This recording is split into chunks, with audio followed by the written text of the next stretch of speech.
그 여러분들 만약에 내가 세운 인생의 목표를 내가 완성을 했어요. 내가 세운 목표를 완성을 해가지고 내가 기대했던 것보다 더 큰 성과를 얻었습니다. 그러면 그 다음에 여러분들은 무엇 하시겠습니까? 어느 한 사업가가, 크게 성공한 사업가가 휴가를 맞이해서 아름다운 섬으로 여행을 갔습니다. 여행 가서 해변가에서 이렇게 즐기고 있는데 가만히 보니까 조그만 어선에서 한 어부가 바구니에 물고기 몇 마리를 담고 그리고 내려오는 거예요. 배에서 내려오는 거예요. 그것을 본 그 사업가가 그 어부에게 묻습니다. 어디 가십니까? 했더니 저희 이제 집에 갑니다. 아직 더 잡을 수 있는데요? 날이 아직 좋다는 거예요. 아직 더 어부질할 수 있는데요? 네. 어부가 하는 말이 이 정도면 오늘 내일 우리 가족 잘 먹을 수 있습니다. 그랬어요. 그 말을 들은 이 사업가가 마음을 조금 비웃은 마음이 드는 거예요. 그러면서 그래도 제가 서울 도시에서 사업을 하고 있는 사업가인데 제가 당신에게 몇 가지 조언을 주고 싶습니다. 어부가 뭔데요? 우선은 최선을 다해서 최대한 많은 고기를 잡으십시오. 오늘 내일 먹을 만큼 잡고 오지 말고 최선을 다해서 최고로 많은 물고기를 잡으십시오. 그래서 그거를 파세요. 파서 돈을 좀 모아가지고 배를 바꾸세요. 배를 좀 더 큰 배로 바꾸고 또 가서 또 열심을 다해서 또 고기를 많이 잡으세요. 그래가지고 배를 서너 척 늘리세요. 그러고 있다가 어느 정도 이 어선도 있고 수입도 어느 정도 안정되면 그러면 이제 도시로 진출해서 회사를 세우세요. 그래가지고 천만장자가 되도록 한번 열심히 사업을 하면 될 것 같습니다. 이야기를 했어요. 그 말을 들은 어부가 가만히 생각하다가 진지하게 묻습니다. 그렇게 되는 데까지 몇 년이나 걸릴까요? 그러니까 사업가가 몇 년 걸릴 것 같아요? 한 20년에서 25년 정도 걸리겠죠. 그랬어요. 그 다음에는요? 어부가 묻는 거예요. 그 다음에는요? 그 다음에는 이제 천만장자 되면 그 다음에는 은퇴하고 고향에 내려와서 아름다운 집을 짓고 가족들과 함께 즐기는 거죠. 인생을 즐기는 거예요. 그랬어요. 그 말을 들은 어부가 하는 말이 저는 지금 충분히 가족들과 인생을 즐기고 있는데 왜 그것을 25년 뒤에 즐겨야 될지 모르겠네요. 그랬어요. 여러분, 행복은 소유에 있지 않습니다. 만족도 소유에 있지 않습니다. 행복은 언제 행복해야 되느냐? 지금 행복해야 돼요. 왜 25년 뒤에 행복할 일을 생각을 하세요? 지금부터 행복하면 되는데. 그죠? 여러분들 이번 명절을 통해서 여러분의 삶 속에 늘 행복의 은혜가 있기를 주의 이름으로 축복합니다. 구약 성경에서 예배라고 하면 희생제사를 얘기하는 거예요. 우리는 말씀 중심의 예배를 드리는데 원래는 성전에서 이스라엘 백성들이 드린 예배는 희생제사의 예배였습니다. 희생제사를 드리지 못하게 된 상황에서부터 이제 회당이라는 것이 생기면서 말씀 중심의 예배를 드리는데 그전에는 희생제사를 제물을 가지고 드리는 예배가 이제 이스라엘에게는 전통적인 예배였습니다. 성경을 보면 희생제사의 예배를 5가지로 규정을 줬습니다. 그러니까 합법적인 규정된 희생제사가 5가지인데 레위기 1장부터 5장을 보면 나오죠. 번제, 소제, 속죄제, 속건제, 화목제입니다. 그리고 그것이 6장, 7장에서 다시 한번 반복되면서 나오죠. 순서는 이렇습니다. 희생제사 나오는 순서는 속건제, 속죄제, 번제, 소제, 화목제입니다. 속건제는 뭐냐? 속건제는 고의로 지은 죄에 대한 회개의 예배입니다. 우리 예배 드릴 때 폼에 맨 처음에 예배 드리고 임례하고 난 다음에 뭐예요? 우리가 지난주 한 지은 죄를 우리가 하나님께 회개하지 않습니까? 그 회개가 바로 속건 예배인 거예요. 속건제를 드립니다. 그런데 중요한 것은 뭐니? 속건제에서 중요한 것은 뭐냐? 그것은 배상입니다. 상대방에게 내가 피해를 입힌 자에게 배상해 줘야 돼요. 배상을 해준다는 것은 단순히 돈으로 물어주라는 얘기가 아니라 용서를 구하라는 거예요. 내 잘못을 인정하고 그에게 사과를 하고 용서를 구하라. 이것이 바로 이 속건제사의 중요한 의미입니다. 그래서 속건제사는 내가 일부러 고의로 죄를 남의 누구에게 피해를 줬다고 하면 먼저 뭐예요? 그에게 가서 용서를 구하고 사과하고 그리고 화해하고 그리고 와서 예배를 드리는 겁니다. 이것이 예수님께서도 이러한 말씀을 하셨죠. 우리 같이 봅니다. 같이 읽어볼까요? 시작.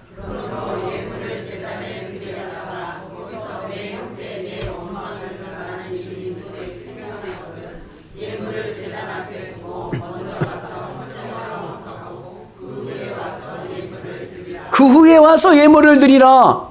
하나님 앞에 나올 때에 혹 내가 원망 드릴 만한 일이 생각이 나거든, 내 원망 드릴 일이 있거든, 그에게 가서 먼저 사과를 해라. 화해를 해라. 그리고 와서 예배를 드려라. 그래서 원래 이스라엘 신앙에서 고의로 지은 죄는요, 하나님이 용서하지 않습니다. 나중에 신약에 예수님이 십자가의 보혈이 덮기 때문에 우리가 구원받는 거지, 원래 이스라엘 신앙에서는요, 고의로 지은 죄는요, 용서함이 없는 거예요. 그러면 속건제를 드리면 어떻게 되나요? 속건제를 드리면 내가 고의로 지은 죄가 그 죄의 값이 감면됩니다. 약해지는 거예요. 그래서 어떠한 의미를 갖냐면은 속죄제를 드릴 수 있는 죄로 경감이 되는 겁니다. 속죄제는 우리의 죄를 용서받는 죄거든요. 속죄제는 우리의 죄를 용서받는 이 속죄 죄는 어떠한 조건이 달리냐면 레위기에 보면은 부지 중에 지은 죄입니다. 부지 중에 지은 죄는 뭐냐면 의도하지 않게 내가 실수로 지은 죄. 이해 가시죠? 내가 실수로 내가 의도하지 않았는데 어떻게 잘못됐어. 그렇게 해서 지은 죄에 대한 용서가 속죄제입니다. 그리고 하나님은 그 실수로 지은 죄에 대해서 용서해 주시는 것이죠. 그래서 고의로 누구에게 내가 저거 한번 내가 골탕 먹여야지 하고 나쁜 짓을 했다면 그것은 먼저 그에게 사과를 하고 그리고 충분한 보상도 하고 그래서 속건제를 드리고 그리고 난 다음에 속죄제를 드려야 그 죄가 용서함을 받는 거예요. 그리고 이 속죄제의 중요한 것은 뭐냐면 정화입니다. 정결입니다. 죄의 특징이 뭐냐면 죄는 전염됩니다. 오염돼요. 우리말도 있죠. 친구 따라 강남 간다고. 그래서 희생제물에 보면 속죄제는 그 사람이 누가 죄를 졌느냐에 따라서 바쳐지는 제물의 등급이 달라집니다. 일반 백성이 잘못하면은 비둘기로도 되지만 제사장이나 장로나 지도자가 죄를 지었을 때는 소를 드리는 거예요. 왜요? 경감이 있는 거예요. 왜? 그 공동체에 끼치는 파급력이 크기 때문에 그렇습니다. 그래서 속죄제를 드릴 때는 그 피를 또 제단에 묻히기도 하고 이 성전에 뿌리기도 하고 그러는 거예요. 그래서 이 속죄제사의 중요한 신앙적 의미는 뭐냐면 정결입니다. 우리를 깨끗하게 하는 거예요. 죄를 없애고 정결하게 하는 거죠. 그리고 난 다음에 드려지는 예물이 뭐냐면은 번제입니다. 번제는 뭐예요? 다 태우는 거예요. 다 태워. 누굴 다 태워요? 나를. 그래서 예물. 나를 드리는 거예요. 그러니까 내가 더러운 죄의 상태에서는 하나님이 나를 받지 않으시죠. 더러우니까. 그것을 내가 속건제, 속죄제를 드리고 내가 정결하게 되면 하나님께서 나를 예물로 받아주시는 거예요. 목사님 그러면 고의로 지은 죄가 없는 경우는 어떻게 하나요? 그럴 때는 속건제는 드리지 않습니다. 속죄제부터 드리는 거예요. 네. 그리고 번제와 소제는 같은 의미입니다. 예물의 의미가 있는 거예요. 나를 드리는 거예요. 경제 형편에 가난한 사람들은 비둘기도 살 수 없는 가난한 분들 있잖아요. 그분들은 곡식으로 드리는 거고 경제적인 조금 여유가 있는 분들은 가축으로 드리는 거고 그런 거란 말이죠. 그런데 그래서 예물의 의미가 있고 좀 더 그 번제와 소제의 의미를 조금 나누면 번제는 구원의 예배, 구원의 의미, 날 받으시는 예배이고 소제는 곡식을 다 갈아가지고 밀가루 같이 갈아가지고 드려지는 예배인데 이 예배는 내 모든 시간을 이제 주님 앞에 바치겠습니다. 결단의 의미가 있습니다. 그래서 회개와 그리고 정결과 구원과 결단인 거예요. 그리고 난 다음에 마지막으로 드려진 예배가 바로 화목제사입니다. 화목제사의 가장 큰 특징은 뭐냐면 하나님 앞에 희생제물을 드리잖아요. 그 번제는 어떻게 드려요? 번제는 다 드려. 속건제와 속죄제는 어떻게 드리냐? 하나님 앞에 드리고 남은 것들이 있어요. 남은 것들은 제사장의 몫입니다. 근데 화목제는 하나님께 드리고 제사장의 몫도 있고 그 다음에 예배에 참여한 모든 백성들이 함께 나누며 먹는 예배인 거예요. 그러니까 하나님도 받으시고 제사장도 받으시고 백성도 받으시고 그래서 함께 서로가 유익을 주는 상생하는 서로가 화목하고 상생하는 예배가 바로 화목제물입니다. 그리고 화목제사의 중요한 신앙적인 교훈은 하나님과 친해지기입니다. 화목제사를 통해서 우리가 하나님과 친해지고 또 우리 성도들 간에도 먹고 마심을 나눔을 통해서 성도 간에도 친해지고 그러한 은혜가 있기를 주의 이름으로 축복합니다. 그래서 원하시는 것이 뭐냐? 희생제사의 신앙, 이스라엘 예배의 가장 중요한 것은 뭐냐? 그래서 하나님과 친해져서 여러분 친한 사람하고는 어떠고 싶어요? 같이 있고 싶죠. 친하면 같이 있고 싶은데 안 친하면 어떻게 돼요? 빨리 가면 좋겠어요. 그죠? 네. 친하면 같이 있고 싶은 거예요. 그래 하나님이 나와 임마누엘 나와 함께 하셔서 하나님이 주님이 내 안에 계셔서 내 삶 속에서 그리스도의 향기를 품는 은혜가 있기를 주의 이름으로 축복합니다. 제가 우리 교회 개척하고 한 6개월 정도 저기 28사단 파리연대인가 그럴 거예요. 거기 왕립리에 있는 소나무교회를 같이 섬겼습니다. 그 소나무교회는 연대교회인데 그 부대가 영외에 있어요. 그래서 영내 주변에 있는 교회들이 부대들이 오는데 400명이 모입니다. 엄청 큰 교회죠. 400명이 모이는 교회인데 거기는 군종장교가 법사님이라 이제 제가 거기에서 6개월 정도 섬겼습니다. 섬겼는데 오전에 이제 거기 10시 예배를 드리고 여기 11시 예배 왔다 갔다 바빴죠.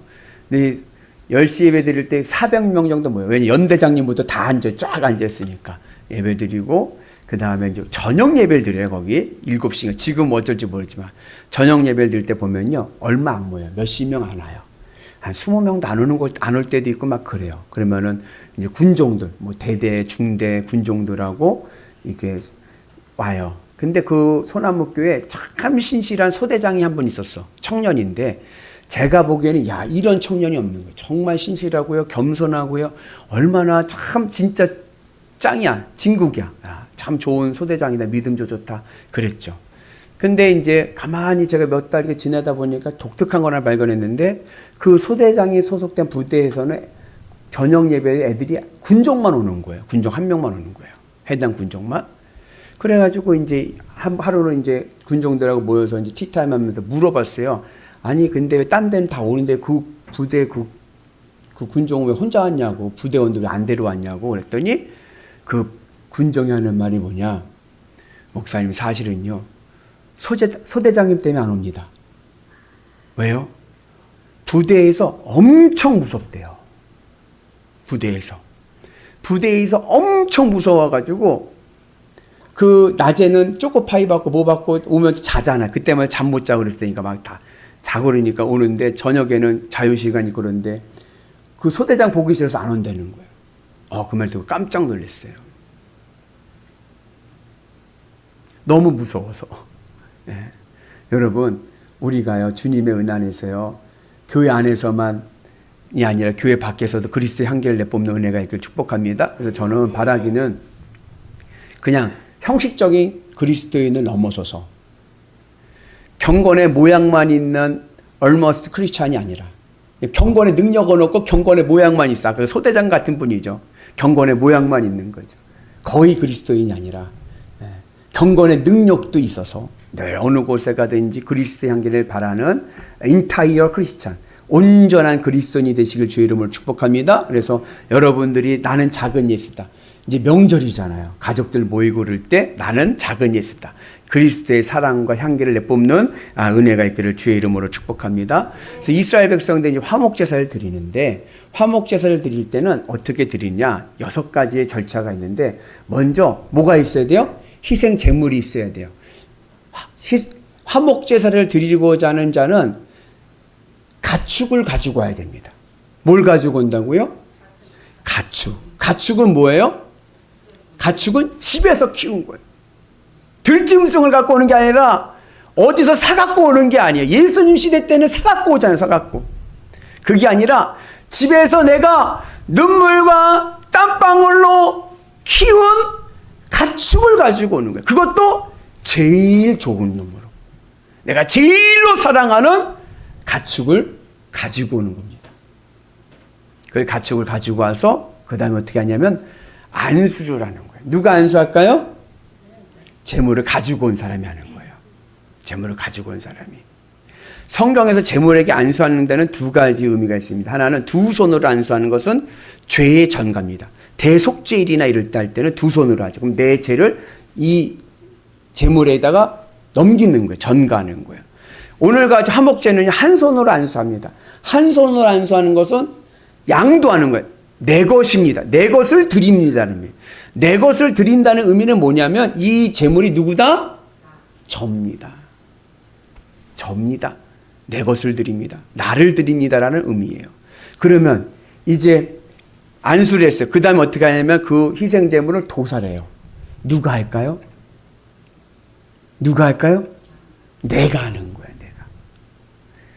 가져온 사람이 내가 제일 사랑하고 내가 제일 아끼는 그 가축을 목을 탁 치는 거예요. 어떻게 해요? 걱정하지 마세요. 레위인들이 도와줍니다. 레위인들이 거기 있는 걸 도와줘가지고 생명을 죽일 때는 내가 죽이는 거예요. 그러면은 피가 흐르겠죠. 피는 생명이니. 피는 거룩하기 때문에 하나님의 것이기 때문에 제사장이 피를 받습니다. 받은 피는 가지고 어떻게 해요? 제단에 뿌리죠. 그 다음에 뭘 해야 돼? 이 희생 제물을 하나님께 바치도록 각을 떠야 돼. 잘라야 돼. 누가 할까요? 누가 할까요? 내가 하는 거예요. 내가 제일로 사랑하는 그 가축의 각을 다 뜨는 거예요. 배도 가르고, 목도 치고, 조각도 내고. 레위인들이 좀 도와줍니다. 그렇게 해서 내장을 다 할 때 제사장이 그 희생제물의 내장 중에서 내장 지방, 피하 지방이 아니라 내장 안에 껴있는 노란 지방들을 잘 긁어냅니다. 뜯어내는 거죠. 그 내장 지방과 그리고 콩팥, 신장과 그리고 간 미엽이라고 해서 간의 윗부분을 잘라냅니다. 그리고 그것은 제사장이 제단에다 바치는 거예요. 그건 하나님의 것입니다. 왜 하나님의 것이냐?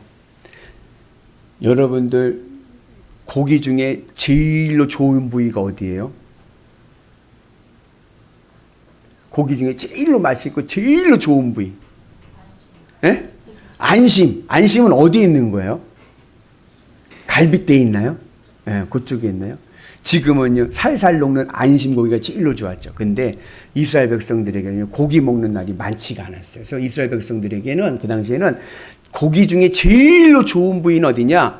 기름이 잘잘잘 흐르는 내장 지방인 거예요.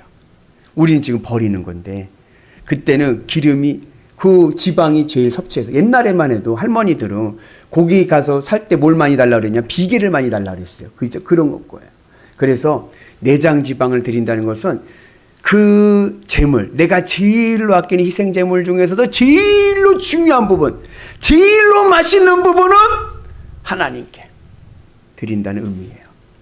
그리고 그 다음에 콩팥, 신장을 드려요. 신장은 우리 장기 중에 피가 가장 많이 고여 있는 장기입니다.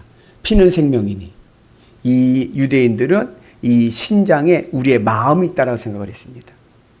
우리는 마음이 신장, 내 가슴에 있다라고 생각하지만 유대인들은 우리의 마음은 콩팥에 있다고 생각한 거예요.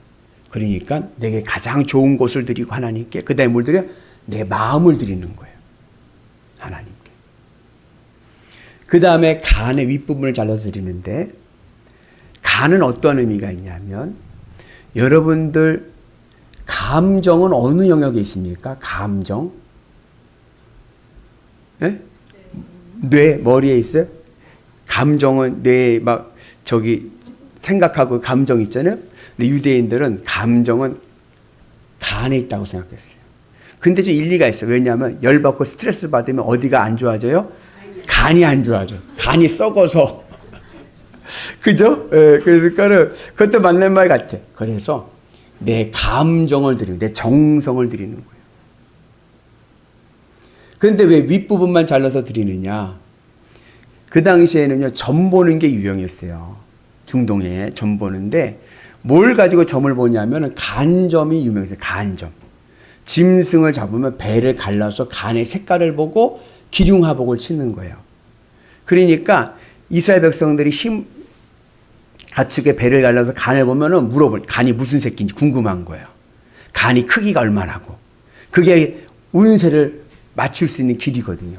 그러니까 그거를 하지 말라고, 점 보지 말라고 윗부분을 잘라가지고 윗부분만 드리는 겁니다. 내 인생을 하나님께 맡기시고 가십시오. 그래서 내게 가장 좋은 것, 그리고 내 마음과 내 정성과 내 감정과 내 모든 것을 하나님께 드리는 거예요. 그리고 나서 제사장이 목을 떼고 남은 고기는 어떻게 해요? 모두가 모여서 같이 먹고 나누는 거예요. 그렇게 통해서 뭐요? 하나님과도 친해지고 성도들 간에도 친해지고. 옆분하고 친하시죠? 예, 서로 친한 은혜가 있기를 주의 이름으로 축복합니다. 그래서 우리가 그러잖아요. 좀 친해지지 않고 좀 서먹서먹해지면 뭐라 그래요? 우리 밥 한번 먹자? 그러죠. 예, 먹으면 친해지는 거예요. 그래서 늘 하나님의 은혜에서 친해지는 은혜가 있기를 축복합니다. 중요한 거 뭐냐? 여러분 보세요. 희생제사 하니까 제사장이 다 하는 것 같죠? 근데 그러지 않고 어떻게 해요? 그 가져온 그 성도가 최선을 다해서 헌신하는 거예요. 내가 제일로 아낀 걸 가져와서 그걸 내가 죽이고 내가 각을 뜨고 내가 바치는 거예요. 여러분 예배는 구경이 아닙니다. 여러분 구경하러 오셨나요? 예배는 내가 참여하는 거예요. 신앙생활은요 구경꾼 신앙생활 되어서는 안 됩니다. 늘 내가 헌신하고 아멘이시죠? 참여하고 적극적인 신앙, 긍정적인 신앙. 늘 하나님 앞에 주님의 은 안에서 헌신할 수 있는 은혜가 있기를 주의 이름으로 축복합니다. 그래서 늘 뭐요? 합력하여 선을 이루는 믿음의 성도들 되는 은혜가 있기를 주의 이름으로 축복합니다. 그래서 늘 하나님의 은 안에서 먼저 하나님을 생각하고 믿음 안에 있지만 교회에서 뭐가 필요하거나 요구가 되면은 못해요, 안 해요, 안 돼요가 아니라 뭐야? 안 해봤지만 해보겠습니다. 못하지만 하겠습니다. 적극적인 신앙.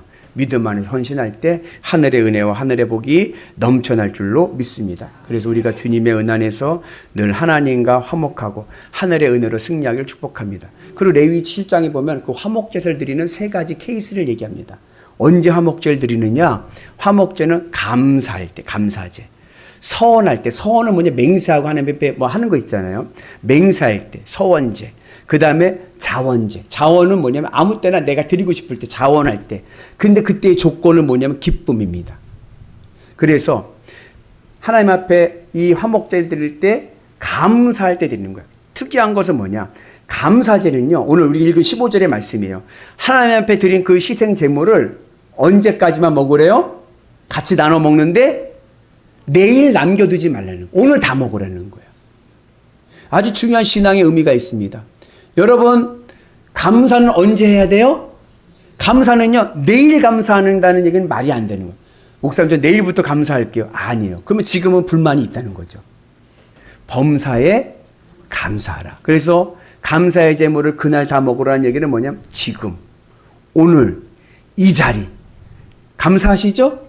여러분의 형편에 감사할 수 있는 은혜가 있기를 주의 이름으로 축복합니다. 그래서 온유한 마음을 가지시고 그리고 오래 참으시고 인내하시면서 사랑의 은혜, 사랑의 교제가 있기를 주님의 이름으로 축복합니다. 그래서 사랑의 용납이 있어야 된다. 하나님과 함께 하셔서 이번 추석 명절이 하나님과도 친해지고 또 가족들 오랜만에 만나는 가족들과도 친해지는 은혜가 있기를 주의 이름으로 축복합니다. 그리고 늘 신앙생활은 적극적으로 능동적으로 오늘 주신 말씀 붙잡고 이 한 주간 적극적으로 말씀에 순종하시는 위대한 성도 되시기를 주의 이름으로 축복합니다.